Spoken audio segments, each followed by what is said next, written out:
Most airplanes end their journey the same way, on a strip of concrete someone designed for that exact purpose. The wheels touch down, and the flight is over. This video is about the days when that was no longer an option. A jet turns into a glider over New York and heads for the Hudson. A wide body runs dry over Canada with only an old drag strip below. In each case, the runway was gone. All that remained were pilots, damaged machines, and whatever open space they could find. This is the story of the most extraordinary off-runway landings in aviation history. If you enjoy this video, don't forget to subscribe and hit the like button. It really helps the channel grow.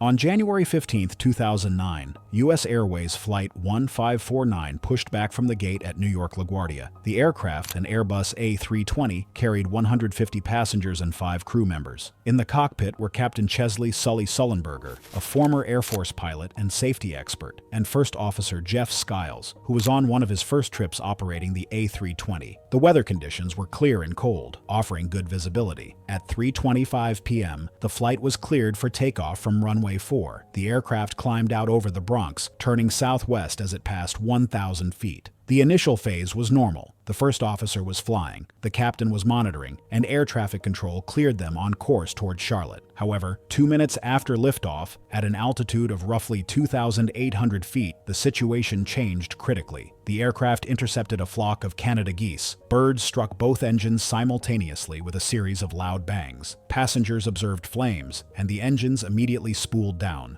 resulting in a total loss of thrust. As the aircraft began to lose speed and altitude, Sullenberger took control of the aircraft, while Skiles began the emergency checklist for dual engine failure. The challenge was severe. The checklist was designed for high-altitude flight, where crews have time to attempt multiple restarts. At this low altitude, they had less than 4 minutes before reaching the ground. Captain Sullenberger declared the emergency to New York approach, reporting the loss of both engines. Controllers immediately offered a return to LaGuardia. Sullenberger turned toward the airport but quickly realized the aircraft was losing energy too fast to make the runway. He activated the auxiliary power unit early. This decision ensured that electrical and hydraulic power remained available to operate the flight controls, even without main engine power. Air traffic control suggested Teterboro Airport in New Jersey as an alternative. Sullenberger assessed the situation but saw that the descent rate was too high and the distance too great. Attempting to stretch the glide to Teterboro risked stalling the aircraft over densely populated neighborhoods. Committing to the only viable option, Sullenberger aimed for the Hudson River. Although ditching a jetliner is extremely dangerous, the river offered a long, obstacle-free surface. He advised controllers, "We're gonna be in the Hudson." Inside the cabin, flight attendants issued brace commands. There was no time for a detailed briefing. Sullenberger flew the approach with precision, managing the glide to keep the speed high enough to avoid a stall, but low enough to minimize the force of impact. He needed to touch down with the wings perfectly level to prevent the aircraft from cartwheeling. At 3:30 p.m., the plane struck the water at approximately 125 knots near Midtown Manhattan. The tail hit first, followed by the fuselage. Despite the hard impact, the aircraft remained intact and began to settle in the water. Sullenberger opened the cockpit door and ordered an evacuation. Passengers exited through the forward doors and over-wing emergency exits. As the rear of the fuselage had suffered damage and was taking on water, those in the back moved forward. Passengers stepped out onto the wings and into deployed slide rafts, facing freezing temperatures. The location of the landing proved to be a decisive factor in survival. The aircraft had come down in a busy sector of the river, close to ferry terminals.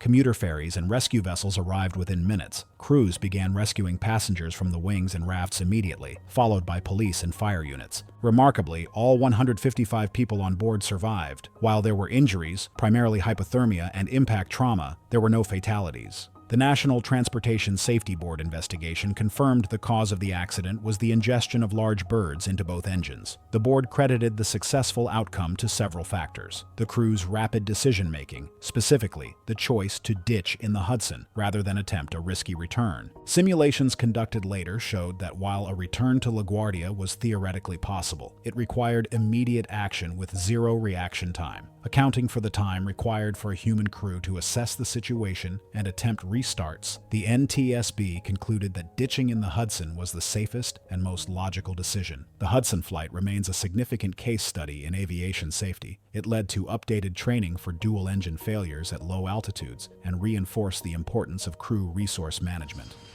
On July 23, 1983, Air Canada Flight 143 departed Montreal for Edmonton, with a scheduled stop in Ottawa. The aircraft was a brand new Boeing 767. On board were 61 passengers and 8 crew members. Commanding the flight was Captain Robert Pearson, a highly experienced pilot who was also an avid glider pilot in his spare time. His first officer was Maurice Quintal. The flight began with a hidden critical error. The Boeing 767 was the first aircraft in the Air Canada fleet to use the metric system, measuring fuel in kilograms rather than pounds. However, the fuel quantity processor on this specific plane was malfunctioning. Consequently, the ground crew and pilots had to calculate the fuel load manually using a dipstick method. During this calculation, a fundamental mistake occurred. The crew used a conversion factor for pounds instead of kilograms. As a result, they believed they had 22,300 kilograms of fuel on board. In reality, they had 22,300 pounds, less than half the amount required to reach their destination. After a routine stop in Ottawa, Flight 143 climbed to a cruising altitude of 41,000 feet over Red Lake, Ontario.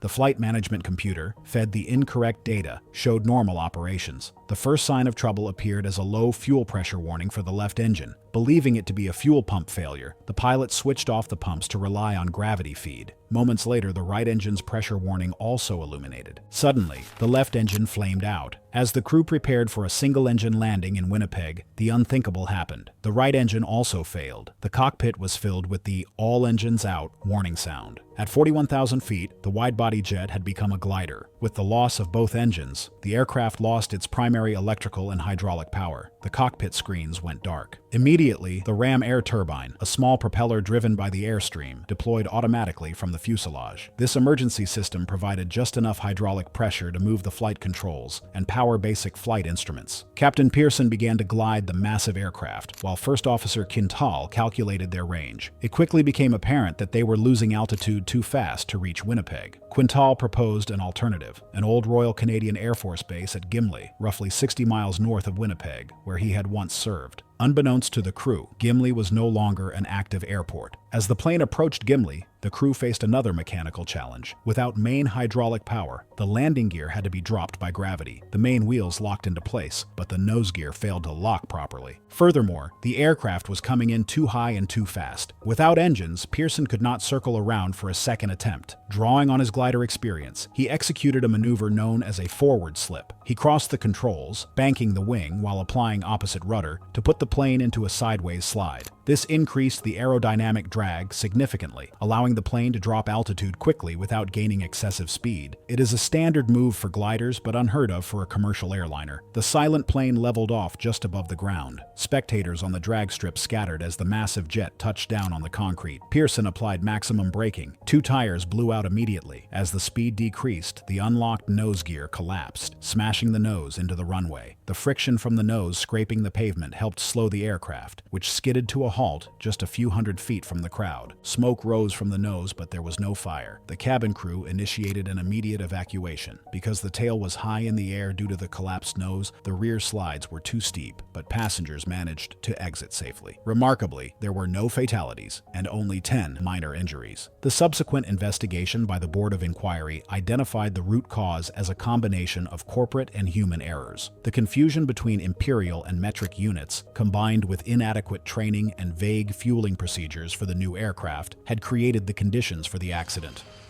On the morning of September 28, 2018, Air Niugini Flight 73 was flying a short leg from Pohnpei to Chuuk, both in the Federated States of Micronesia, on the way to Port Moresby in Papua New Guinea. The airplane was a Boeing 737 with 47 people on board, heading in toward a small island ringed by reef and a shallow blue lagoon. Chuuk International Airport sits right at the edge of that lagoon. The single runway projects out from the island of Bueno, with water on both sides and at the approach end. On this day, there were thunderstorms around the field, with rain and low cloud building in the area as the jet arrived. Instead of a wide, forgiving approach corridor like a big mainland airport, the crew were descending into a narrow visual world of gray cloud above and turquoise water below. low. The approach to runway 4 started out normally enough. Autopilot on, flaps coming down, the jet aligned with the runway centerline. But from the instrument's point of view, the descent began to slip outside the safe envelope. The airplane was not following the standard 3-degree slope. Instead, its path gradually steepened. Just before they entered the clouds, the visual glide path lights beside the runway were already showing that they were too low. Once they were in instrument conditions, they no longer had those lights for reference. The final report says the crew heard 13 oral alerts, plus a bright pull-up visual warning on the primary display. None of them triggered the one action the procedures demanded, an immediate go-around. The captain kept the flight coming down toward the runway, and the first officer did not effectively challenge the decision. From the cabin, what passengers saw was rain on the windows and a normal seatbelt sign. There was no sense that anything was badly wrong. Outside, though, the jet was still descending on an increasingly steep path. Instead of the usual 3 degrees toward the concrete, the final part of the approach averaged about 4.5 degrees, and the airplane was still above normal landing speed as it came out of the clouds over the water. With the runway threshold ahead, the 737 simply ran out of air beneath it. The airplane hit the surface of Chuuk Lagoon roughly 130 to 150 meters short of the runway. The impact tore open parts of the lower fuselage and damaged the cabin floor, but the structure held together. The jet bounced once, then settled in the shallow water with its nose slightly low, tail still visible, and wings partly submerged. For a moment, it looked almost like an ordinary jet parked in water that was just a bit too deep.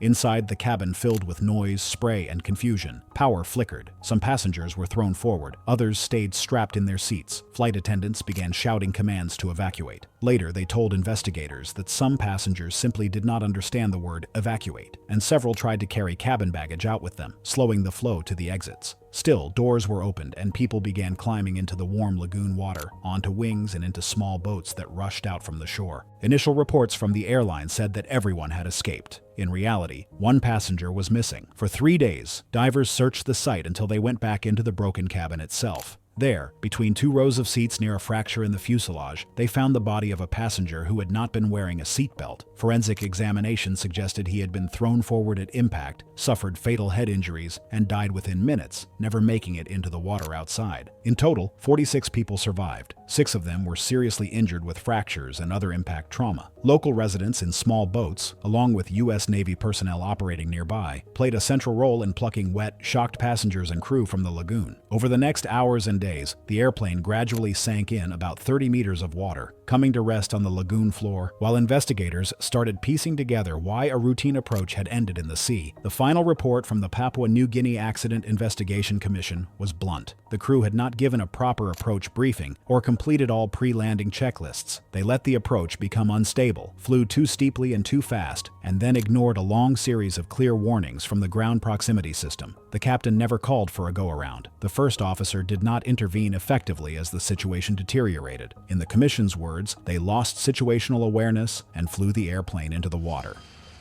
On the morning of August 15, 2019, Ural Airlines Flight 178 lined up for departure from Moscow's Zhukovsky Airport, southeast of the city. The flight was a short domestic hop to Simferopol in Crimea. The airplane was an Airbus A321 with 226 passengers and 7 crew on board, including many families with children heading to summer holidays. Early that morning, the A321 began its takeoff roll on runway. The captain, Damir Yusupov, and first officer, Georgy Murzin, advanced the thrust levers, and the aircraft accelerated down the runway like any other morning flight. Nothing in the cockpit suggested that this would become one of the most famous off-runway landings in recent history. Rotation and liftoff were normal. The plane climbed through a few dozen meters when everything changed. Just seconds after leaving the ground, the airplane flew into a large flock of birds. Most reports identify them as gulls. Passengers heard multiple loud bangs. Birds struck both engines. Some were ingested into the fans. Almost immediately, thrust on both sides dropped. The right engine lost most of its power and began to surge. The left engine also suffered severe damage. In the cockpit, vibration warnings began to flash, and the smooth roar of takeoff turned into uneven rumbling and then partial silence. The crew did not have the luxury of altitude or time. They were only a few hundred feet above the ground, still close to the airport boundary. With power collapsing on both engines, the A321 could not keep climbing. Yusupov pushed the nose gently down to maintain speed and avoid a stall. There was no realistic way to turn back to the runway. Any attempt to pull the airplane airplane around at low height with failing engines could easily have ended in a stall and a crash into buildings or roads. Ahead of them lay a patchwork of fields, roads, and small settlements. One area stood out, a broad cornfield just beyond the airport, flat and free of large buildings. The captain aimed for it. He also made a crucial choice. He kept the landing gear retracted. With no prepared surface and no time, extending the gear risked tearing it off or digging it into the soil on impact, which could flip the airplane. Instead, he planned a belly landing, bringing the jet down on its reinforced underside and letting it slide through the crops. In the cabin, passengers felt the climb stop and the nose lower. Some saw or smelled smoke from the engines. There was no long announcement. Everything was happening too fast. Flight attendants shouted for people to brace. From the outside, witnesses later described the plane flying low and quiet, with at least one engine almost silent, heading straight toward the fields beyond the end of the runway. Seconds later, the airplane crossed over a road, clipped some corn, and then touched down in the field with its engines at idle and its landing gear up. The belly hit first, then the wings and engine nacelles plowed into the soil, throwing up mud, plants, and debris. Inside, people were slammed forward, but the fuselage held together. The corn absorbed a surprising amount of energy, acting like a natural brake as the jet carved a path through the field and slid to a stop. There was no post-impact fire, a critical factor in the outcome. When the motion stopped, the cabin filled with dust and the smell of soil and fuel, but not with flames. The crew began an immediate evacuation. Slides were deployed, passengers poured out onto the flattened corn, some carrying children in their arms. Local residents and airport vehicles headed toward the site along farm tracks. In the end, all 233 people on board survived. Around 70 needed medical attention, and about 20 were hospitalized with mostly minor injuries such as bruises and fractures. There were no fatalities. Russian investigators later confirmed that both engines had suffered heavy bird strike damage. One lost thrust almost completely. The other experienced severe compressor surges and partial failure. At such a low height and so close to the airport, there was effectively no time for a checklist or an engine-out procedure the way it is taught in simulators. The only real options were to keep the airplane flying, keep the wings level, and find any open ground within seconds.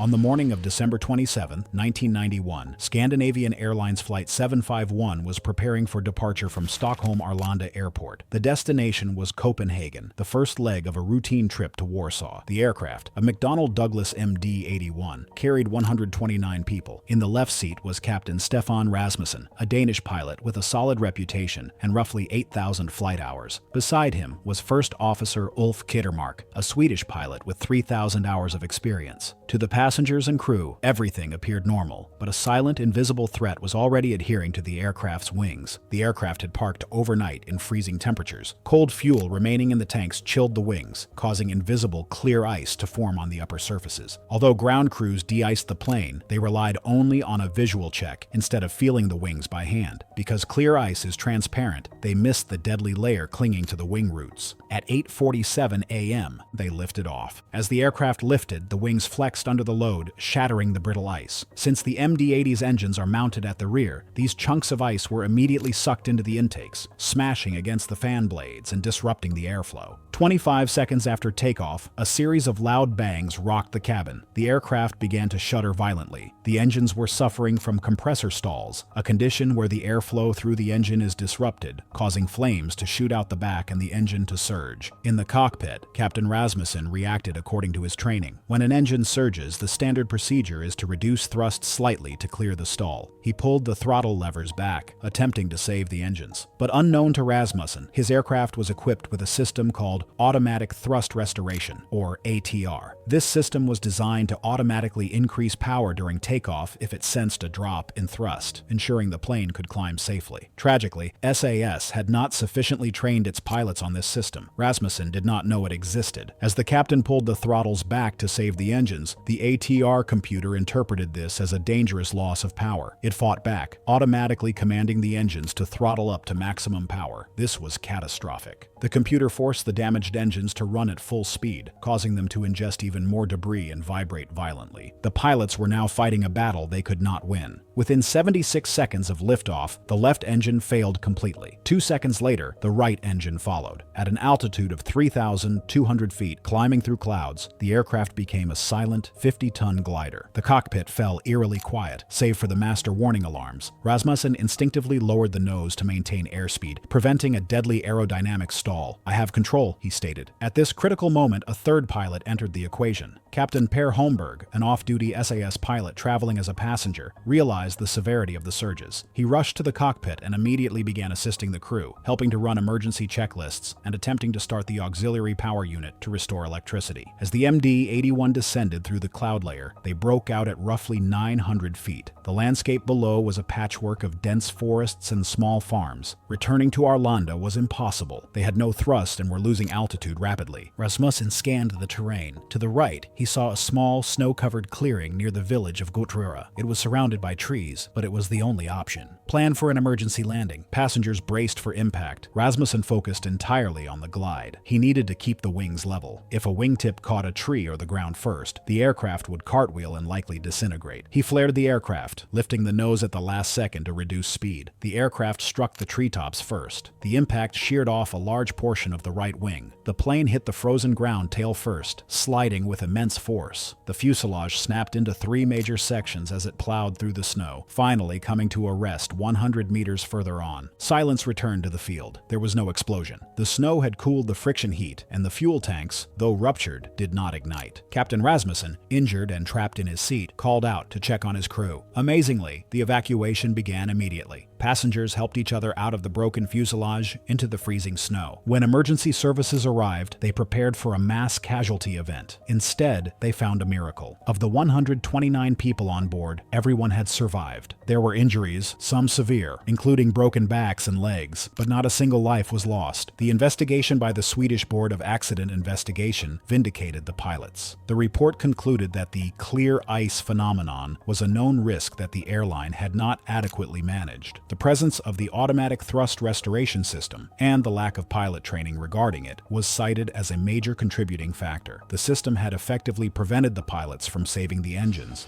On May 24, 1988, TACA Flight 110 was supposed to be a routine international flight into New Orleans. The Boeing 737 left San Salvador, stopped in Belize City, and then headed north across the Gulf of Mexico with 38 passengers and 7 crew on board. In the left seat was Captain Carlos Dardano, only 29 years old but already with more than 13,000 hours of flying. In the right seat was First Officer Dionisio Lopez, another very experienced pilot, and in the jump seat an instructor captain observing the new jet in service. As they approached Louisiana, the weather ahead looked ugly. The radar showed tall thunderstorm cells near New Orleans. Controllers cleared them to descend toward the airport, and the crew tried to pick a path between the worst of the storms, avoiding the strongest red returns on the screen. They turned on engine anti-ice and set continuous ignition, standard precautions in heavy rain and hail. From the cockpit, they could see dark clouds and lightning ahead, but they believed they were threading a gap. Instead, the airplane flew straight into the heart of a severe storm. Rain and hail pounded the windshield. The noise over the nose and on the fuselage rose sharply. The engines, already at low power for descent, began to ingest huge amounts of water and ice. At about 16,500 feet, both engines suddenly lost thrust. The fans kept turning, but the cores had flamed out. In a few seconds, the flight went from a controlled descent to a powerless glide in heavy weather. The cockpit went quiet except for wind and warning chimes. With both main engines down, a lot of electrical power disappeared. The crew started the auxiliary power unit to bring back the instruments and hydraulics and began the restart checklist. They tried to use the airflow in the descent to spin the engines back up. They did manage to get them relit at low power, but every time they tried to add thrust, the temperatures spiked toward dangerous limits. Rather than destroy the engines completely or start a fire, they brought the throttles back again. The airplane stayed a glider. Below them was a mix of swamp, water, industrial sites, and canals east of New Orleans. Controllers offered the main international airport and a closer regional field, but the pilots could see from their altitude and distance that they would not make a paved runway. They looked instead at what they could reach. Ahead was the Gulf Intercoastal Waterway, straight but narrow, and next to it a long grass-covered levee on the grounds of a NASA facility. The water would be tight and risky. The levee was even narrower, but at least it was solid ground. At first, they lined up with the canal, configuring the aircraft as if for a water ditching. Then, First Officer Lopez spotted the levee off to the right and suggested they try to land on it instead. Captain Dardano agreed, banked toward the strip of grass and used a side-slip maneuver to lose height without building too much speed. The jet came out of the clouds low, still in rain, drifting down toward a piece of ground barely wider than its wingspan, with water and marsh on both sides. Passengers felt the descent steepen and saw only gray outside the windows. There was no time for a long announcement. The crew told them to brace. Moments later, the airplane crossed the canal, dropped onto the levee, and touched down on the wet grass. Without normal thrust reversers, the jet rolled and slid, plowing ruts into the embankment but staying upright. When it stopped, it was sitting level on the levee, just yards from the water, with only minor structural damage and hail dents on the nose and wings. Everyone on board survived. There were no serious injuries. Passengers walked down the built-in stairs and onto the levee next to a nearly intact jet that should, on paper, have been at the bottom of a swamp. Airport and local emergency crews reached them by road and boat. For people living nearby, the sight of an airliner parked on a narrow grass embankment next to the water was surreal. The National Transportation Safety Board later concluded that both engines had flamed out because of massive water and hail ingestion in a severe thunderstorm, at a power setting where they were especially vulnerable. The engines technically met the standards of the time, but this flight showed that those standards were not enough. Investigators praised the crew for their handling of the descent, their successful restart attempts, and their final choice of landing site. After the accident, the engine manufacturer modified the design. Sensors to keep the combustor lit in heavy rain and hail, and changes to the fan area to throw more water away from the core. The Federal Aviation Administration issued directives on how to operate these engines in bad weather, and later strengthened certification rules. The airplane itself was repaired on site, fitted with new engines, towed to a nearby road that had once been a runway, and then flown out to New Orleans. It went back into service and flew for decades before retirement. On the afternoon of April 4, 1977, Southern Airways Flight 242 was preparing for the final leg of its daily schedule. The flight originated in Muscle Shoals, Alabama, stopped in Huntsville, and was now set for a short, routine hop to Atlanta, Georgia. The aircraft was a McDonnell Douglas DC-9. On board were 81 passengers and 4 crew members. In the cockpit sat Captain Bill McKenzie, a seasoned veteran with nearly 20,000 hours of flight time.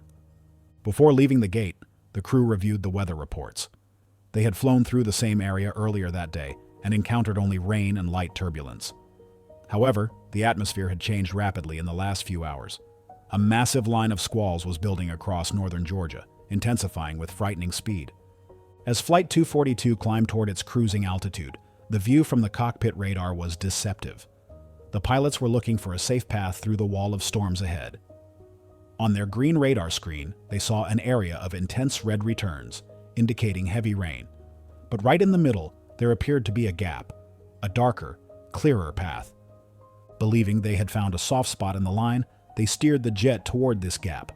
Tragically, what they were seeing was a radar phenomenon known as attenuation.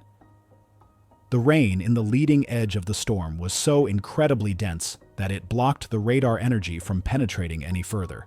The scanner couldn't see the weather behind the first curtain of rain. The gap wasn't a clear path. It was the solid, violent core of a supercell thunderstorm. The DC-9 flew straight into the trap. Almost instantly, the aircraft was hammered by a torrent of rain and hail. The sound in the cockpit was deafening, described later as sounding like a sledgehammer hitting a steel drum. Hailstones, some larger than golf balls, smashed against the fuselage. The impact was so severe that the windshields in the cockpit cracked, turning into a spiderweb of fractured glass. But the real damage was happening at the rear of the plane. The 2 Pratt & Whitney jet engines were designed to handle rain, but they were not designed for this. They were ingesting massive amounts of water and ice. Inside the engines, the delicate compressor blades were battered. The sheer volume of water drowned the combustion chambers. First, the left engine failed. Seconds later, the right engine followed. The generators spun down and the electrical power vanished. At 17,000 feet, inside a violent thunderstorm, the DC-9 had become a heavy, unpowered glider. The cockpit became a place of intense, managed chaos. The pilots tried to restart the engines, but the hail had destroyed the internal components. They were falling at thousands of feet per minute. Captain Mackenzie communicated with air traffic control. His voice remained remarkably calm. ATC suggested turning toward Dobbins Air Force Base, a large military field nearby. The crew turned the heavy, unpowered jet toward the base, but as they watched the altimeter unwind, the reality set in. They were too low. They would never make the runway. Breaking out of the low clouds, the ground rushed up to meet them. They were over the rural community of New Hope, Georgia. Below them was a landscape of trees, houses, and winding roads. There was no airport. There were no open fields large enough for a jetliner. Captain Mackenzie spotted the only straight line in the vicinity, a two-lane rural highway, Georgia State Route 92. "We're putting it on the highway," he told the controllers. In the cabin, the flight attendants, realizing the silence of the engines and the steep descent, shouted for passengers to brace. There was no time for a formal briefing. The pilots lined up with the road. It was a desperate option.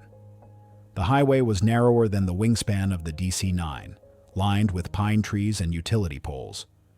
The wheels touched down on the asphalt. For a fleeting second, it looked like the gamble might work. The aircraft rolled along the road, clipping power lines. But momentum was against them. The left wing struck a gas station and grocery store on the side of the road. The impact was catastrophic. The fuel tanks in the wing ruptured, and the collision with the gas pumps triggered a massive fireball. The aircraft veered off the road into the woods, breaking into several large pieces as the fire swept through the wreckage. The devastation was severe. On the ground, 7 people were killed, including a family in a car parked at the store. Inside the aircraft, the toll was heavy. Both pilots and 61 passengers lost their lives. However, amidst the destruction, there were miracles. Both flight attendants survived. They, along with 20 survivors from the cabin, managed to escape the burning fuselage. In total, 22 people on the plane walked away from one of the worst crashes in the state's history. The investigation by the National Transportation Safety Board changed aviation forever. It revealed that the crew had not been given up-to-date information about the severity of the storm from the ground. It also highlighted the deadly limitations of airborne radar. Most importantly, it forced the industry to look at engine performance. Before this crash, it was assumed that a jet engine could not be drowned by rain. Flight 242 proved otherwise. This led to design changes in jet engines to help them channel water away from the core. On January 16, 2002, the skies over Indonesia were heavy with the monsoon season. Garuda Indonesia Flight 421 was flying a routine domestic route from the island of Lombok to Yogyakarta on the island of Java. The aircraft was a Boeing 737 carrying 60 people, 54 passengers, and 6 crew members. In the cockpit were Captain Abdul Razak and First Officer Harry Gunawan. Both men were experienced pilots, familiar with the route and well aware of the intense tropical storms that frequently develop over central Java during the rainy season.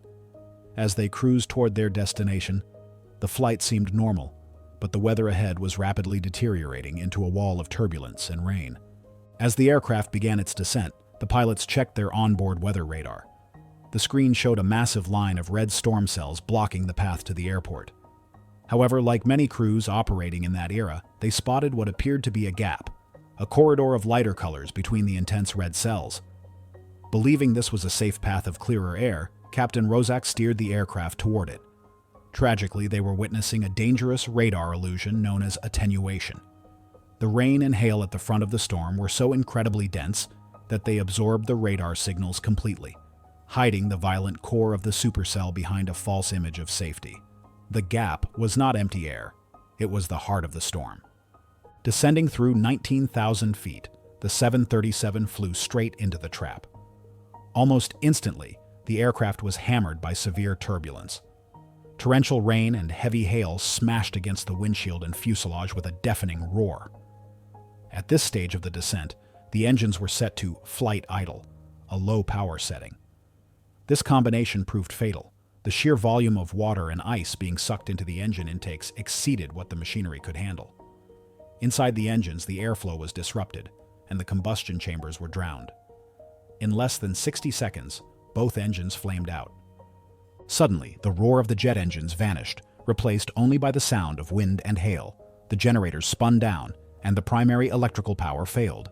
The modern glass cockpit screens flickered and went dark. The aircraft had become a heavy glider in the middle of a thunderstorm. The pilots immediately attempted to restart the engines, hoping the airflow would spin them back to life, but the gauges would flicker and then fail. Desperate for power, they tried to engage the auxiliary power unit, the small backup turbine in the tail. However, the aircraft's main battery was in poor condition and had been drained by the failed engine restart attempts. When they flipped the switch, nothing happened. The crew was left with no thrust, no electricity, and limited instruments, gliding blindly in the clouds.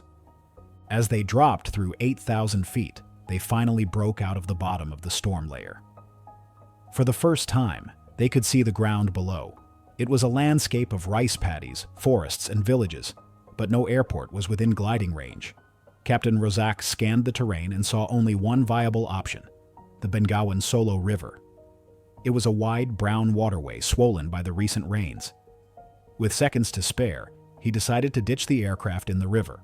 He aimed for a straight stretch between two bridges and made a critical decision to keep the landing gear and flaps retracted. He knew that if the wheels were down, they would dig into the riverbed and flip the aircraft. He had to belly land the jet on the water's surface. In the cabin, the atmosphere was terrifying. The 737 touched down tail first. The impact was violent but controlled. The tail struck the water hard, tearing off the rear cone and ripping open the cabin floor where two flight attendants were seated. Tragically, one was thrown into the river and did not survive. However, the rest of the fuselage held together. The aircraft slid across the water, slowing down rapidly before coming to a rest with the nose and wings still above the surface. There was no fire. The silence of the crash site was quickly broken by the rush of the river and the evacuation. The cabin was tilted and wet, but the structure remained intact. Local villagers, witnessing the surreal sight of an airliner splashing into their river, ran into the water to help. They waded out to the plane, pulling passengers from the wings and helping them to the muddy banks. Captain Rozak, demonstrating remarkable composure, used his mobile phone to call operations and report their location. In the end, 59 of the 60 people on board survived. The investigation later highlighted the dangers of radar attenuation and the critical importance of battery maintenance. But for the world of aviation, Flight 421 is remembered as a miracle of airmanship. It is the story of a crew that, when stripped of all power and technology, used basic flying skills to turn a river into a runway, saving nearly every life on board. On the night of October 16, 1956, a Pan American World Airways round-the-world service left Honolulu on its final leg to San Francisco. This was Pan Am Flight 6, flown by a Boeing 377 called Clipper Sovereign of the Skies. On board were 24 passengers and 7 crew, including Captain Richard Ogg, First Officer George Hawker, Navigator Richard Brown, and Flight Engineer Frank Garcia. The route was the classic mid-Pacific crossing. After departure from Honolulu in the evening, Flight 6 climbed west of the islands, then settled into cruise toward the mainland. Below them lay nothing but dark ocean. Midway along the track, the United States Coast Guard had a cutter stationed on Ocean Station November, a floating radio and weather post that also acted as a rescue ship if anything went wrong in that empty stretch of water. That night, the ship on station was the cutter Pontchartrain. For several hours, the flight was routine. Then, after passing the point of equal time between Hawaii and California and climbing toward 21,000 feet, trouble started. As power was reduced at top of climb, the number 1 engine on the left wing suddenly began to overspeed. Hacker, who was flying, reduced power further and extended some flaps to keep the airspeed down while they tried to feather the propeller. The propeller refused to feather and continued to spin far too fast. To save the engine, the crew took a drastic step. They cut off the oil supply. Eventually, the engine seized with a hard thud as the shaft broke. The propeller, now disconnected, freewheeled in the airstream. Instead of a clean, stopped propeller, they had a huge disc of metal windmilling on the wing, creating drag like an open parachute. To keep the Stratocruiser flying, The remaining 3 engines had to work much harder, and the airplane had to fly slower than normal cruise. Fuel consumption climbed. Captain Ogg called the Pontchartrain and air traffic control, reported the engine problem, and asked for weather and sea conditions in case a ditching became necessary. For a while, with 3 engines running, it looked as if they might still reach land. Then the situation worsened. The number 4 engine, on the right wing, began to lose power and backfire. At full throttle, it could no longer produce normal thrust. Eventually, the crew shut it down and feathered its propeller. Now Flight 6 was crossing the Pacific at night, with only the 2 middle engines producing power and a badly damaged number 1 propeller windmilling on the left. The drag from the failed engine and the reduced power from the others meant the Stratocruiser could not hold altitude, even with maximum continuous power on the 2 good engines and the flaps retracted. The aircraft slowly descended. Ogg and his crew did the fuel calculations. With the extra drag, they did not have enough fuel to reach San Francisco. They also did not have enough to turn back to Honolulu. The only solid point they could aim for was the Coast Guard cutter below. The captain made a deliberate choice. Instead of ditching immediately at night in the dark, he would stay aloft as long as possible, descend to a safe height, and wait for dawn over the ship. That meant circling above the Pontchartrain while dumping fuel to reach a lighter, safer landing weight. It also meant listening to the engines and watching the gauges for several more hours, knowing that if one of the remaining engines faltered, they would have to go into the water at once. In the cabin, passengers were told there was an engine problem and that the flight would likely have to land on the water near a ship. Many later said the mood was tense but controlled.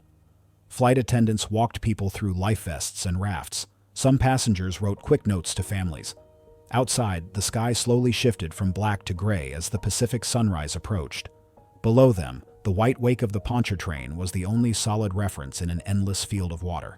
At first light, sea conditions were judged acceptable for a controlled ditching. The Coast Guard ship turned into the wind and laid a path of foam on the surface to mark the best heading. Ogg flew a practice pass over the ship at low altitude to judge height and sight picture, then climbed slightly to set up for the real attempt.